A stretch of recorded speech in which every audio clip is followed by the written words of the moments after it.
Le début du XVIe siècle est une période de bouleversement, tant du point de vue intellectuel que scientifique. Une nouvelle conception de l'homme voit le jour, l'humanisme, consistant à remettre l'homme au centre de l'univers.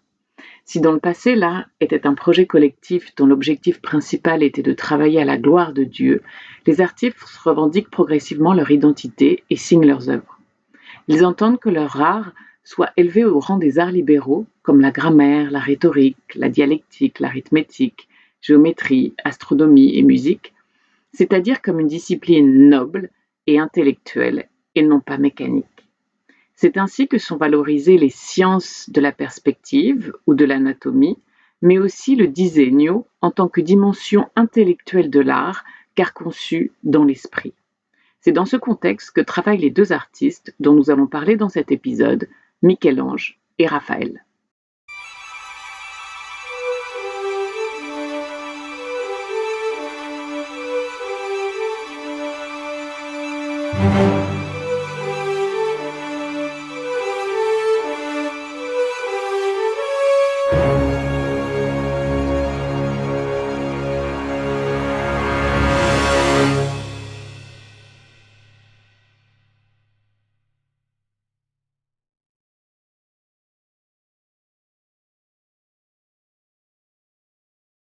En 1498, le cardinal et ambassadeur de France auprès du pape Jean Billère de Lagrolla commande cette sculpture à Michel-Ange. Le banquier mécène Jacopo Galli sert d'intermédiaire. Aussitôt achevée, la sculpture est installée dans la chapelle Santa Petronilla, Sainte Pétronille, la sainte patronne de la France. Cette chapelle est dite des rois de France dans l'ancienne basilique Saint-Pierre. Cet espace n'existe plus car la chapelle a été démolie lors des travaux d'agrandissement de la cathédrale. La statue devait décorer le monument funéraire en mémoire du roi de France Charles VIII, mort le 7 avril 1498. La sculpture est signée par l'artiste sur un bandeau qui barre le buste de la Vierge. Le Florentin Michel-Ange le fit. Dans sa vie de Michel-Ange Buonarroti, Vasari donne quelques explications et précisions à propos de cette signature. C'est le seul ouvrage sur lequel Michel-Ange ait mis son nom. Voilà ce qui l'y détermina. Étant entré un jour dans le premier local qu'occupa son groupe, il entendit plusieurs Milanais en faire l'éloge. Mais l'un d'entre eux, ayant demandé quel était l'auteur, on lui répondit « C'est notre Gobbo de Milan ». Michel-Ange garda le silence, mais piqué de voir un autre jouir de l'honneur de ses travaux, il s'introduisit la nuit dans la chapelle et muni d'une petite bougie et de ses ciseaux, il grava son nom sur la ceinture de la Vierge. La sculpture en marque de Carrare représente une Pietà ou Vierge de piété, c'est-à-dire le thème de la mère de douleur, en latin Mater Dolorosa. Elle pleure son fils Jésus-Christ qu'elle porte sur ses genoux, juste après la descente de la croix et avant la mise au tombeau. Le même thème avait été traité peu avant par le Pérugin, dans ce retable pour l'église du couvent des frères jésuites San Giusto alle Mura à Florence. Les personnages s'inscrivent dans une forme triangulaire qui confère stabilité et équilibre à l'ensemble. Le visage de la Vierge et le corps du Christ sont rendus avec une très grande justesse anatomique et un souci naturalisme dans les moindres détails. Le relâchement des muscles du corps du Christ, les veines, les tendons, l'aspect lisse sans aucune aspérité du corps du Christ, ainsi que du visage de la Vierge, contrastent avec les nombreux plis du vêtement qui apportent un dynamisme à l'ensemble. La ligne serpentine formée par le corps du Christ apporte également un effet de mouvement et de naturel au groupe sculpté.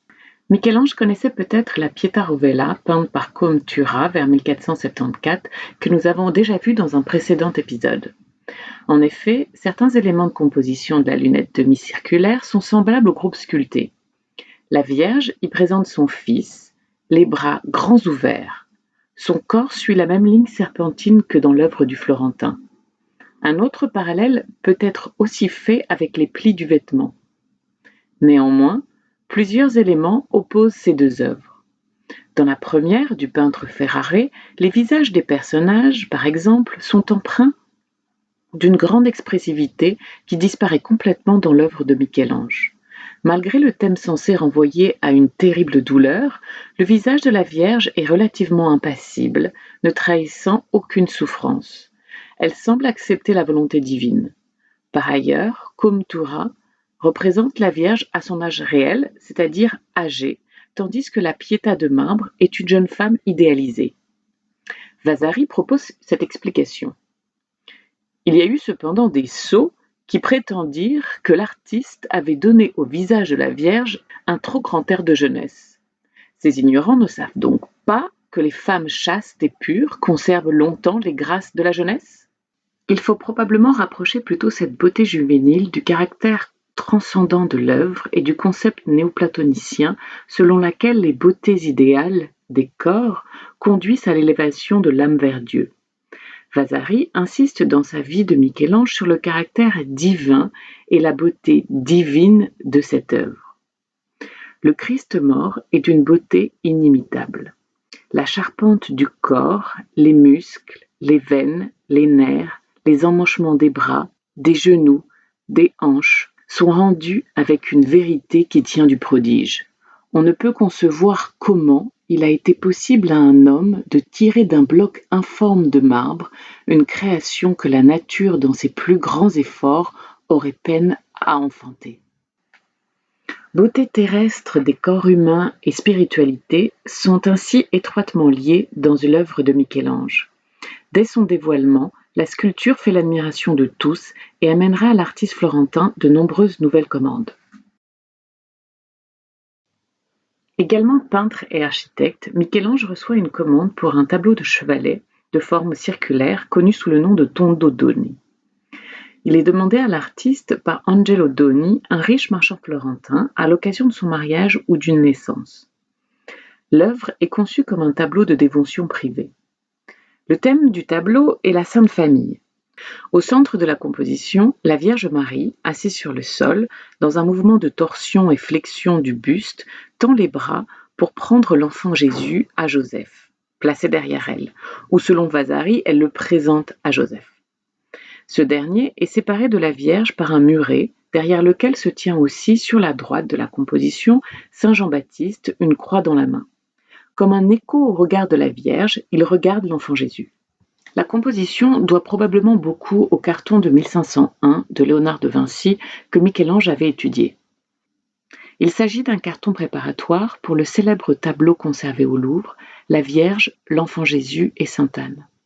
Comme dans l'œuvre de Léonard, les personnages semblent enchevêtrés les uns dans les autres. L'imbrication des figures et la savante composition amènent à confondre le bras de la Vierge et celui de Joseph, tous deux soutenant l'enfant. Un grand sentiment d'harmonie et donc de lien familial fort se dégage de la composition. Les couleurs très lumineuses, qualifiées parfois d'acidulées ou d'abstraites, sont néanmoins très différentes chez Michel-Ange. À la manière d'un sculpteur, il peint des personnages puissants et musclés aux contours très linéaires. Leur peau fait presque penser à du marbre. Ainsi, l'artiste s'écarte d'une représentation fidèle de la nature et adopte une idéalisation expressive des figures. Comme dans l'œuvre précédemment étudiée, l'effet de mouvement est recherché, notamment dans la torsion du corps de la Vierge et celui de l'enfant Jésus. Vasari, à propos de la Vierge, insiste sur sa grande joie. La Reine du ciel contemple avec ravissement la beauté de son enfant et invite le saint vieillard, dont le visage exprime une tendresse respectueuse, à partager son précieux fardeau. En arrière-plan, 5 personnages masculins nus, appelés ignudi, font encore l'objet aujourd'hui d'incertitudes de la part des historiens de l'art. L'un d'eux est peut-être dessiné d'après le modèle d'une célèbre sculpture antique découverte à Rome en janvier 1506, le Laocoon. Selon certains, les ignudi de Michel-Ange symbolisent l'humanité païenne, c'est-à-dire le monde avant la naissance de Jésus-Christ. Ainsi, il s'agirait pour l'artiste de confronter le monde ancien et le monde nouveau, séparés par un muret. À la jonction de ces deux mondes, la Sainte Famille aurait une fonction de transition, de passage d'un monde à l'autre. Les solutions formelles adoptées par Michel-Ange serviront de modèle au jeune Raphaël, formé par le Pérugin. À partir de 1504, en effet, il réside à Florence où il peut voir les œuvres du maître. On sait notamment qu'il réalise un dessin à la plume et à l'encre brune du David de Michel-Ange, vu de 3/4 d'eau. Dans cette mise au tombeau, la figure de la femme soutenant Marie, à droite, est d'ailleurs une citation de la Vierge du Tondodoni, exécutée la même année. Au début de sa carrière, en 1507, la famille des Baglioni commande ce retable au peintre Raphaël pour l'autel de leur chapelle dans l'église San Francesco al Prato à Pérouse. La toile s'intègre à l'origine dans un ensemble composé de 4 éléments. Au-dessus du panneau central, une mise au tombeau, un tableau de format carré représente Dieu le Père bénissant, entouré d'anges. Un jeu de correspondance visuelle lie les 2 compositions. Dieu semble regarder et bénir son fils mort. En dessous, sur une prédelle peinte en grisaille, sont représentées 3 allégories des vertus théologales dans des médaillons, à savoir la foi, l'espérance et la charité. Sur le panneau central, la scène représentée se situe entre la descente de la croix et la déposition du corps de Jésus-Christ au tombeau. Le passage est évoqué notamment dans l'Évangile selon saint Luc. Et voici un homme, nommé Joseph, il était d'Arimathie, il alla trouver Pilate et réclama le corps de Jésus. Il descendit, le roula dans un linceul et le mit dans une tombe taillée dans le roc. Cependant, les femmes qui étaient venues avec lui de Galilée avaient suivi Joseph. Elles regardèrent le tombeau et comment son corps avait été mis. 2 protagonistes, dont Nicodème à gauche, portent le corps inanimé du Christ, auprès duquel se penche Marie-Madeleine et se tient Joseph d'Arimathie, richement vêtu. À sa gauche, on peut voir le jeune apôtre Saint Jean. Dans le groupe de droite, Marie s'évanouit de douleur, soutenue par 3 femmes. Au loin, sur la droite, on aperçoit le Golgotha et à gauche la grotte et le tombeau vers lequel le groupe se dirige. La composition de ce tableau a fait l'objet de nombreuses recherches de la part du peintre, comme peuvent en témoigner plusieurs dessins préparatoires. Le premier projet avait pour thème la déploration et s'inspirait largement d'un tableau du Pérugin peint en 1495. On retrouve la Vierge Marie dans une posture similaire, soutenant de ses 2 mains la tête du Christ, le geste de la main levée ici, et enfin, le personnage de droite, les mains jointes en prière. La composition évolue au fur et à mesure vers une mise au tombeau dont la dimension narrative est plus présente. L'idée de diviser la scène en 2 groupes, le transport du corps du Christ d'une part et l'évanouissement de la Vierge de l'autre part, vient probablement d'une gravure représentant la mise au tombeau exécutée par Andrea Mantegna vers 1470-1475. On retrouve également le Golgotha à l'arrière-plan en haut à droite. La composition finale est très géométrique et suit des grandes diagonales qui apportent un dynamisme à l'ensemble. L'artiste fait par exemple ici succéder en continu le corps du Christ, le buste incliné et enfin le regard levé.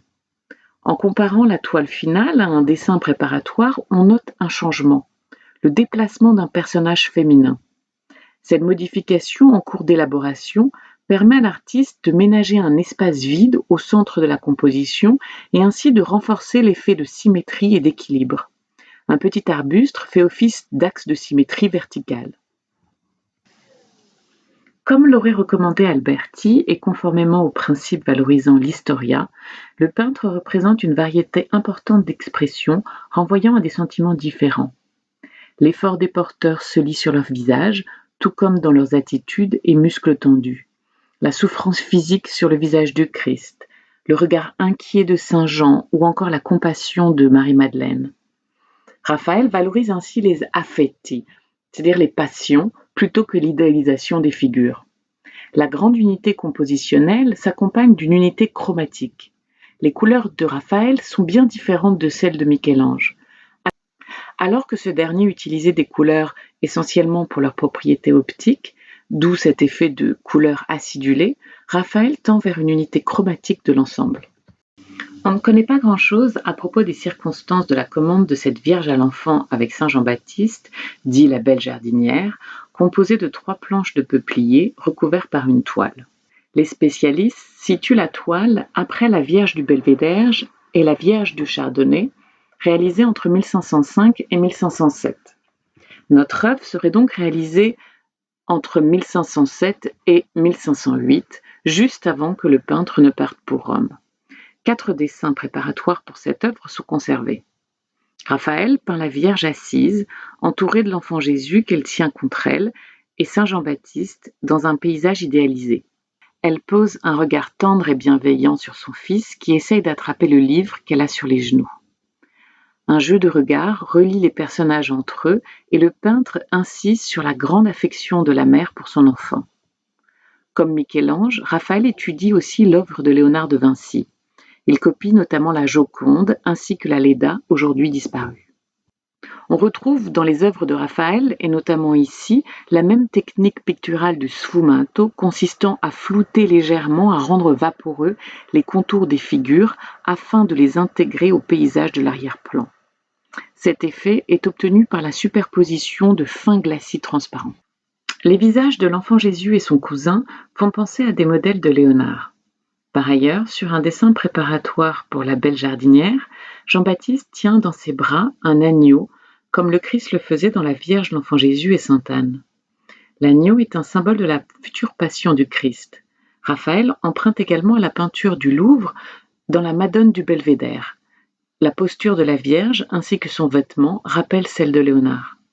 Enfin, au premier plan, l'artiste a peint différentes plantes qui ne sont pas sans rappeler celles de la Vierge au rocher de Léonard de Vinci.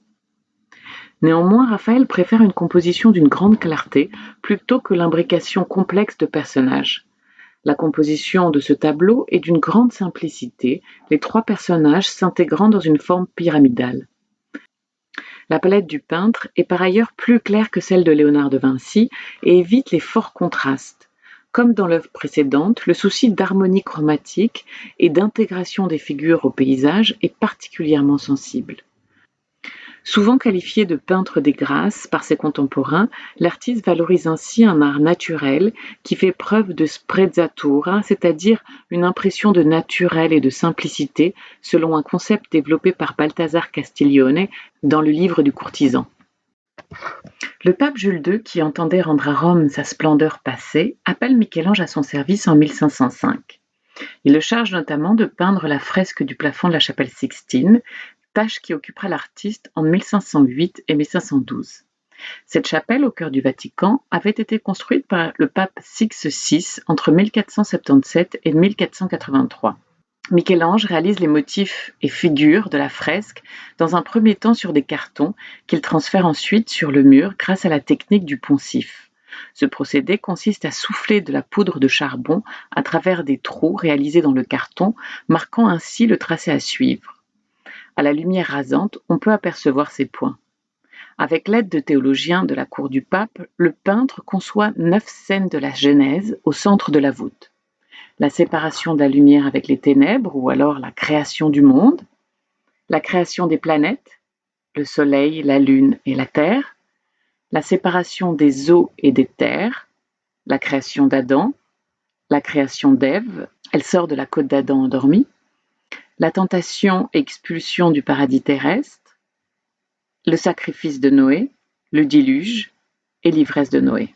Dans la création d'Adam, Dieu le Père et le premier homme se tendent un bras dans un geste célèbre de rapprochement de leurs index devenus iconiques. La scène est tirée du livre de la Genèse. Dieu créa l'homme à son image, à l'image de Dieu, il le créa. La symétrie de la composition du maître renvoie à cette idée de création de l'homme à son image. Néanmoins, Dieu est représenté comme un vieil homme barbu, habillé, et dont tout le corps exprime le mouvement, tandis qu'Adam est un jeune homme représenté nu et immobile. Remarquons que Michel-Ange, dans ses fresques, maîtrise parfaitement l'art du raccourci et de la représentation du corps en mouvement. Encore ici, le peintre peint en sculpteur et les corps humains ont une forte dimension plastique. De manière générale, les figures de Michel-Ange sont puissantes, animées d'une grande vitalité et une force expressive à propos de laquelle Vasari évoque le concept de terribilità. Tout esprit judicieux, tout connaisseur perçoit dans cet art la terribilità, discerne dans les figures, sentiments et pensées que nul nôtre n'a jamais peint ainsi, saisit la diversité des attitudes avec des gestes singuliers propres à la jeunesse, à la vieillesse, à l'homme, à la femme.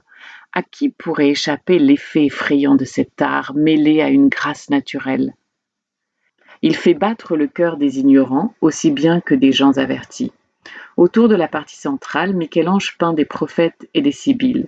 Ils sont entourés d'Ignudi, dont la beauté idéale pourrait avoir comme intention de constituer un accès direct au divin, suivant un modèle néoplatonicien. Entre 1980 et 1994, une campagne de restauration de la voûte, qui a d'ailleurs déclenché une violente polémique, a permis de révéler une gamme de couleurs vives et claires, dont les contrastes permettaient vraisemblablement d'améliorer la lisibilité. Comme on peut le voir sur cette image, les couleurs avaient été altérées par la saleté et la fumée des bougies. Peu après l'arrivée de Michel-Ange, Raphaël est lui aussi appelé dans la ville éternelle par Jules II. Il travaille entre 1508 et 1512 à la décoration des appartements privés du pape au Vatican. La fresque de l'école d'Athènes, dont il va être question dans cette dernière analyse, fait partie du décor d'une chambre, ou plutôt d'une salle, où le pontife signait des décrets, d'où le nom de chambre des signatures. Lorsque Raphaël se voit confier le projet de décorer la pièce, elle sert alors de bibliothèque pour le pape. Cette fonction explique le choix iconographique pour les 4 parois. L'école d'Athènes, symbole de philosophie, fresque de la dispute du Saint-Sacrement, la théologie, les vertus cardinales et théologales, la justice, et enfin le Parnasse qui représente la poésie. On retrouve d'ailleurs des allégories de la théologie, la justice, la philosophie et la poésie sur la décoration du plafond. Concentrons-nous sur l'école d'Athènes, fresque de grande dimension, qui regroupe un nombre important de personnages réunis dans une architecture à l'antique, inspirée selon Vasari du projet de Bramante pour la basilique Saint-Pierre.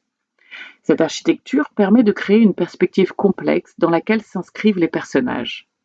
Dans les niches à l'arrière-plan sont 2 statues inspirées de modèles antiques, représentant Apollon avec sa lyre et Minerve, protecteurs respectivement des arts et de la philosophie. Les personnages représentés sont tous des philosophes de l'Antiquité ou penseurs classiques, habillés à l'antique.